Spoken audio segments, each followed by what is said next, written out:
దాంతో పాటు నేను ఇంకొక మాట కూడా ఈ రాష్ట్ర ప్రభుత్వానికి ముఖ్యంగా రాష్ట్రంలో ఉండే పోలీస్ యంత్రాంగానికి చెప్తా ఉన్నా, మళ్లీ చెప్తా ఉన్నా. మేము 2 ఏళ్లైంది ఈ ప్రభుత్వం వచ్చి. మొన్న నల్లగొండ జిల్లాలో ఏ రకంగా దుర్మార్గంగా ఈ ప్రభుత్వం, ఈ పార్టీ, కాంగ్రెస్ పార్టీ వ్యవహారం చేసిందో, మా మల్లయ్య యాదవ్ గారిని అక్కడ మర్డర్ చేసి మొదటి విడత పోలింగ్ కంటే ముందే మర్డర్ చేయడం జరిగింది.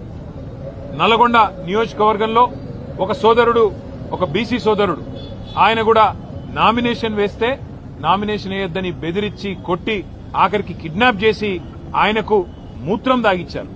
అయినా కూడా ఇంతవరకు కేసు పెట్టలేదు అక్కడ ఉండే పోలీస్ యంత్రాంగం. ఈ రకమైన అరాచకాలు ఏవైతే ఇవాళ రాష్ట్ర వ్యాప్తంగా జరుగుతున్నాయో, ఇటు కామారెడ్డి జిల్లా ఎల్లారెడ్డిలో గాని, అక్కడ సూర్యాపేట జిల్లాలో గాని, నల్లగొండ జిల్లాలో గాని, ఇవన్నీ కూడా గుర్తుపెట్టుకుంటున్నాము. ఇవన్నీ కూడా ప్రజలు కూడా గమనిస్తా ఉన్నారు. పోలీస్ యంత్రాంగాన్ని నేను మళ్లీ కోరుతున్నా, ఇప్పటికైనా స్పందించండి, మీ డ్యూటీ చేయండి. ఒకవేళ మీరు చేయని పక్షంలో మరి మేమే డ్యూటీ చేయాల్సి వస్తుంది. తప్పకుండా శాంతి భద్రతల సమస్య వస్తుంది. దాడికి ప్రతి దాడే సమాధానం అనుకుంటే మేము కూడా తెగబడాల్సి వస్తుంది. తిరగబడ్డప్పుడు మరి మీకే ఇబ్బంది అవుతుంది, గుర్తుపెట్టుకోమని చెప్పి కూడా కోరుతూ, రాష్ట్ర ప్రభుత్వాన్ని మళ్ళొక్కసారి నేను చెప్తా ఉన్నా, మరి రేపు మళ్లీ ఇంకో దశ ఎన్నికలున్నాయి.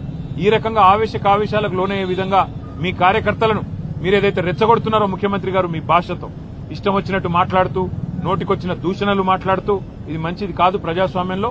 ఇకనైనా సవరించుకోండి, లేకపోతే జరగబోయే పరిణామాలకు మీరే బాధ్యత వహించాల్సి ఉంటుందని చెబుతూ, భారతి గారి కుటుంబానికి, అదేవిధంగా గాయపడ్డ మిగతా కుటుంబాలకు కూడా వైద్య ఖర్చులు మొత్తం పార్టీ నుండే మేమే భరిస్తాము. తప్పకుండా ప్రతి కార్యకర్తకు కూడా పార్టీ అండగా ఉంటుందని చెప్పి కూడా మరొక మాట చెబుతూ అట్లాగే మా నాయకులు, కార్యకర్తలకు కూడా నా విజ్ఞప్తి, నా ప్రార్థన,